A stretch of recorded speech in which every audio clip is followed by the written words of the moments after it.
बालेश्वर जिला सिंगला थाना इड़दा पंचायत देपदा ग्राम प्रधानमंत्री आवास योजना टंका देवा बहाना जड़े महिला 2 लाख अधिक टंकार सुना गहना लुट होईछि। आज दिन प्राय 10टा समय परशुराम दास को स्त्री घरे एका थिबा बेले 2 जण युवक हठात बाइक जोगे निजकू बस्ता ब्लॉक रो कर्मचारी बोली परिचय देथिले। आवास योजना टंका मिलिबो बोली कहिबा सह फटो नेबा आଳରେ ସେମାନେ ଘରେ ଥିବା ସୁନା ଗହଣା ମାଗିଥିଲେ। ମହିଳା ଜଣକ ଗହଣା କାଢିବା ମାତ୍ରେ ଦୁର୍ବୃତ୍ତମାନେ ସେଗୁଡ଼ିକୁ ଛଡ଼ାଇ ନେଇ ଚମ୍ପଟ ମାରିଥିଲେ।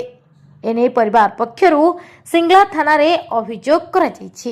परशुराम दास कौन है घटना विषय कौन है सार मोदी फोन मारते तुम घर आस तुम पैसा उठुन क्या ये बोले ये कही काटिदे फोन टा तुम पैसा उठे आसन मुझे आसमी 4टा हो मत आसते कम आसते 4टा हो कही फोन काटिदे तापर किसी मुझे जानी तुम स्त्री सब गहना देदेले से सब तुम जानी मुझे तो साड़ी थी कम गहना मत किसी कहना मत कही रखिदे आसिक शुणला चोरी मुदी नहीं पला नहीं कानफुल मोबाइल मंगलसूत्र नहीं